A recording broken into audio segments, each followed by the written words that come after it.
everyone, in this video I have a mixed media process to share with you with the Thompson's craft design team. Now for this one I thought I would make some mixed media cards, you know, greetings cards for a bit of a change, and they're all going to be made with watercolour galaxy backgrounds. So I thought I'd start off the first part of this video showing you how I did that. So you can see up on the top right there I've got the 3 Prima watercolour mini palette things that came, pans, that's the word, that came in the kit. I've forgotten the names of them, but it's basically dark purple, dark blue and black. And then I'm also using my own watercolours, which are the Kuretake ones, that big palette on the left as well. So watercolour galaxy backgrounds are incredibly easy to do. They really are. So you do need to use watercolour paper because you need something that's going to cope with all that moisture. Get your surface nice and wet. So you see I just sprayed all over it, and then really you just add the paint like I'm doing now, just sort of dipping it, obviously with really good quality watercolours such as the Prima or the Kuretake, or that was a dodgy camera move, sorry about that guys. Yes, with the Prima or the Kuretake, or like say the Jane Davenport ones, you only need to lightly touch your brush on it and then you just get these amazing results like that. Now I prefer to use a more traditional classic watercolour brush for my stuff. You can use the aqua brushes, those are fine too. They do have their uses, and I have, you know, different times I prefer to use those, but for something like this I just prefer to use a normal one, especially as you're changing colours a lot, and that can be a pain to do with the aqua brushes. But yeah, you can see what I'm doing, it's just adding the colours. I add a lot of one colour at once, a lot of the purple, then a lot of the blue, then a lot of the black, just dabbing it on. No really rhyme or reason, you just kind of keep going. I'm adding bits of, little bits of extra colour, like there's a bit of pinch, that's not a word, a bit of pink and a bit of mint. And then I finish off usually by adding the black, and you want to add the black kind of a little bit at a time, because obviously black's very strong and you can't really take it away and stuff. But yes, I have sped this up quite a lot because I spent a good hour or so. I made 6 of these on these little watercolour sheets that came in the kit. Now obviously I'm adding in my own colours and stuff from my Kuretake watercolours, but you can very easily make the backgrounds just with those 3 colours, the purple, the blue and the black, which I think I did a lot on this particular one as well. But yeah, I mean, it's hard to describe exactly what to do really, because I just kind of go for it. Just as I say, make sure your page is nice and wet and just keep adding colours like that, just dabbing them on. Let the water do a lot of the movement and mixing itself, you know, it'll do it for you. And yeah, just keep going like that. And then I often add in like little bits of extra colours here. This next one here, lots of purple I think in this one. I'm not sure, I edited this video a whole 5 hours ago, so I don't remember. Oh, I'm using a lot of green in this one actually, like this really beautiful teal green. It was interesting actually, I'd never used the Prima watercolours before. Now I'm used to the Kuretake now, but the difference between them, it's not a big difference, I would say. I think the Prima are more like, I don't want to say artist quality, but that's not quite the right word. Oh, I'm just going to say there, I'm also splatting on some colours there.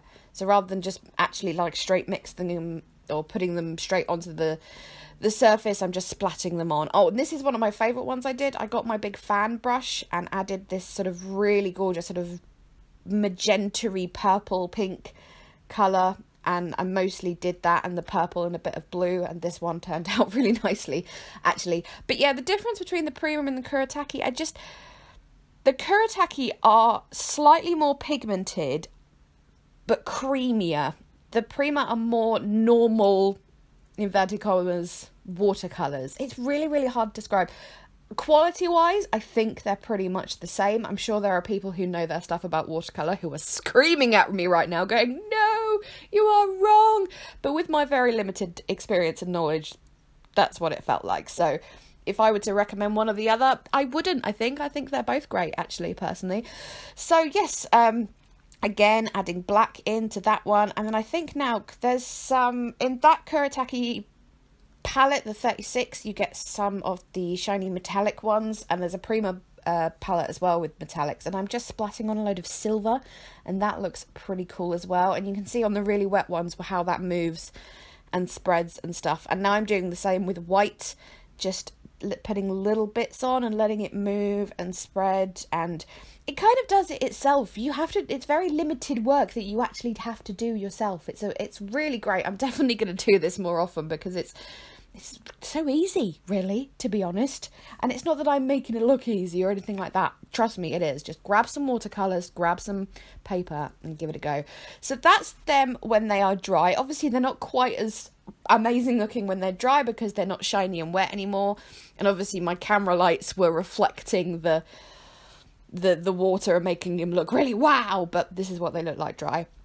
And then to add stars, what I've done is mixed some Winsor & Newton acrylic in titanium white, as well as some gesso, because the gesso helps it be a bit heavier. When it was just the acrylic on its own, it kind of blended in too much with the background. I have no idea why that happened, but yes, so it's actually a mix. And the reason I used the acrylic as well as the gesso, it may sound ridiculous to use both, but it's because the acrylic is titanium white, as I said, so it's actually whiter than gesso, if that makes sense.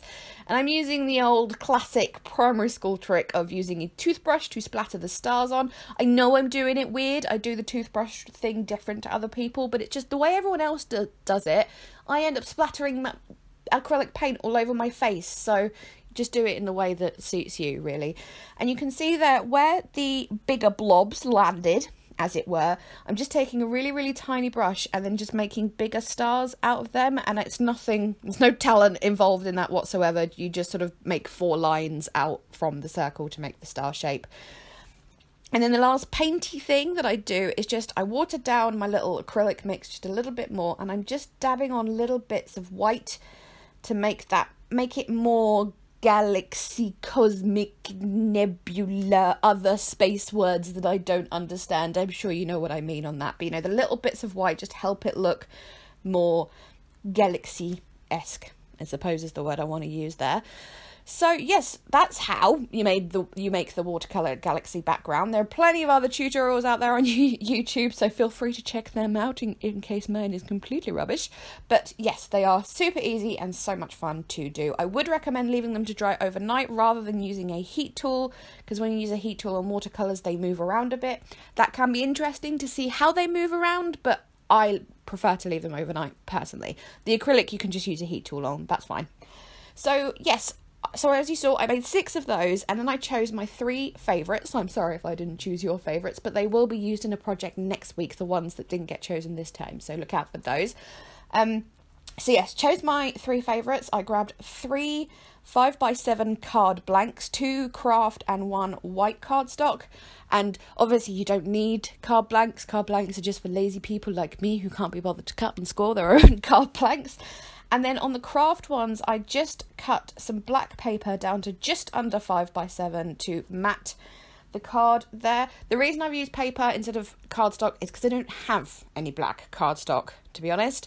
I'm a really weird crafter in that, or paper crafter in that, like, I'm always watching craft room tours and people have reams and reams of just plain coloured cardstock, like blacks and blues and all the rainbow colours, and I'm just like, I don't have any of that. I've got paper and cardstock coming out of my ears, but it's all patterned. And then 1 ream of white. Anyway, that was a tangent. And that's why, anyway, explanation as to why I'm using black paper. And on the white one, I originally wasn't going to do anything and just have the white edges. But actually, then I was like, that's not quite right. So I'm just using, and I'm massively out of shot here, so apologies for that. But I'm using that glorious washi tape that came in the kit just to make a border like that, leaving a small white border, but then also having a bit of the washied border as well. And I'm just checking there to see which one would go best with that. Now, you saw me as well cut down my little watercolour pieces there, so they would fit on the cards and also have a bit of a border around it. It has, the way I've cut them, you can see bits of the edges of the watercolour paper where paints didn't like land on it or whatever, and some people might not like that, but I actually really like the way that looks. Like, it's kind of rustic and makes them look like they're homemade, but in a good way kind of thing. I don't know if that makes sense, but yeah, I kind of like the way that looks. Anyway, you may have noticed when I was doing the painting that one of the papers had a star randomly cut out of it, and that's because I'm using these little star plastic pocket things, again, came with the kit, to make shaker parts of my cards, and I just sort of traced around that star shape and then used a craft knife to cut out the star so I can pop that star shape through rather than having to stick it on the card and then cover up the sticky bit with something else. I'm having them come through the back of the card because I think it would just look, for these it would look better than having to put something around the star shape. But yes, so those get popped through there, and they're each getting different ones. So this is card, I think I numbered the cards, but I can't remember which ones are which at the moment. So this one got some silver sequins, some silver glitter, and then just the silver wasn't quite right. So I added some coarse purple glitter and some purple micro beads. You can see there on the right that little box of tiny little vials I've got.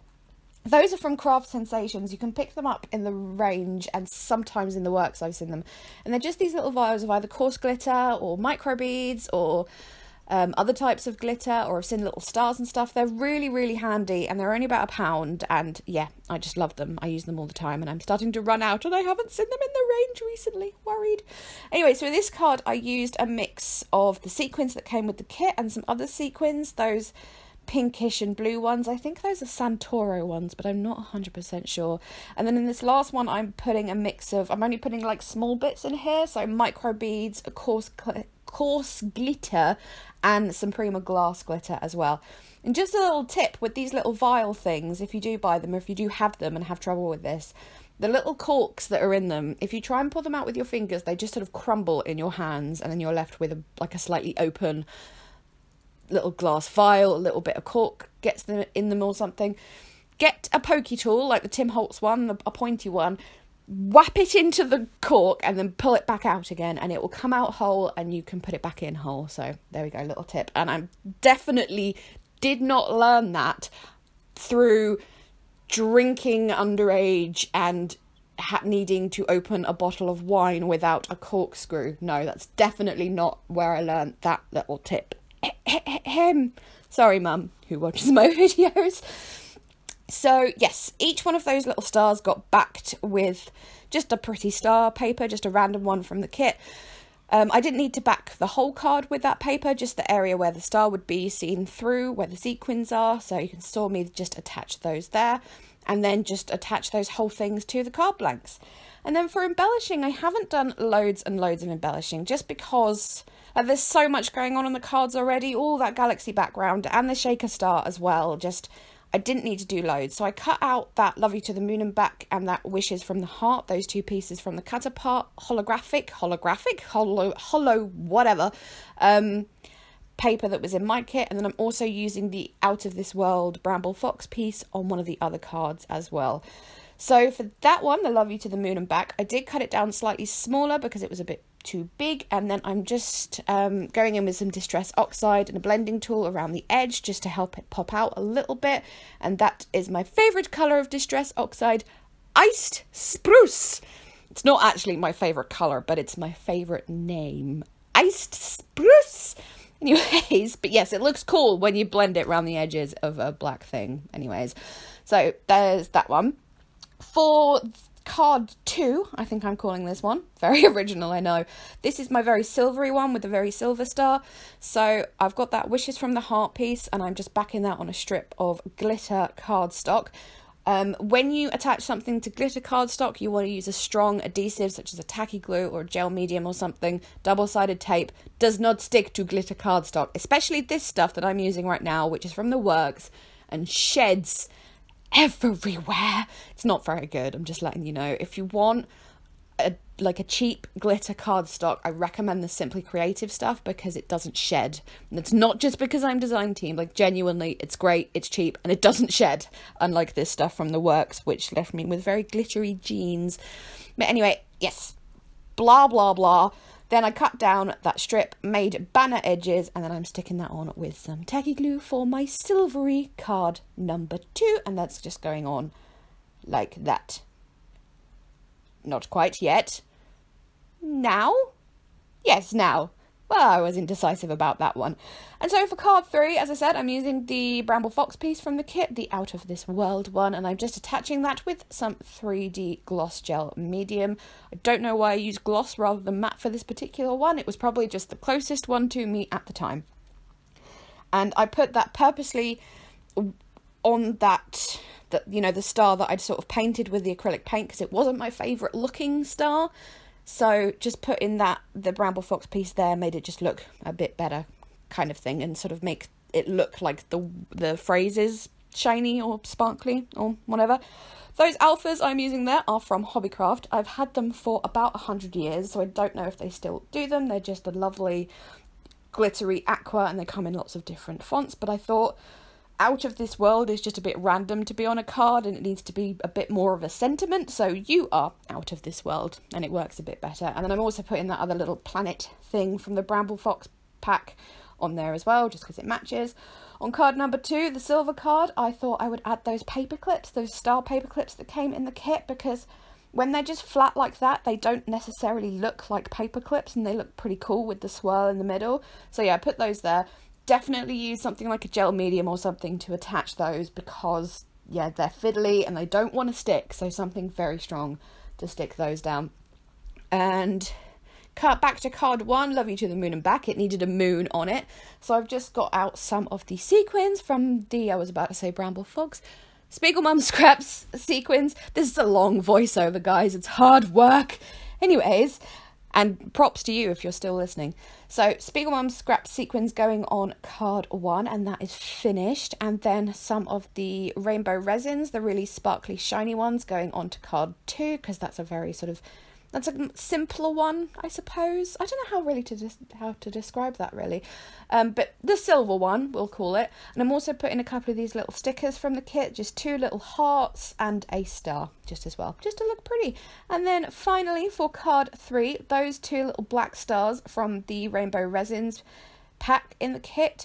I just thought the sort of matte plastic or perspex, or I don't know what it's called, that's going on there kind of matches the Bramble Fox piece quite well, so I put those 2 stars on there as well. This is like the slightly more funky card kind of thing, like it would be quite good for a young teenager or something. So yes, those are going on there, and I'm just adding a little bit of sparkle with some more of the sequins, and that, I believe, is it. Hooray, we are finished. So yes, 3 little, not that little, 3 mixed media cards. Sorry if you heard that weird noise, that was my computer. But yes, there we go. I'm quite proud of these, and making the Galaxy watercolour backgrounds is great fun, so highly recommend, even if you just want to do it for a laugh or whatever. Yes, but great fun to make mixed media cards. Give it a go. Links and all that kind of thing will be in the description box. There is a corresponding blog post of this project, which I will also link. And other than that, I think it's time to go. So please leave me a thumbs up if you enjoyed this video, and thank you for making it this far in this long one as well. I'm going to get a cup of tea. Okay, thank you again. Bye-bye.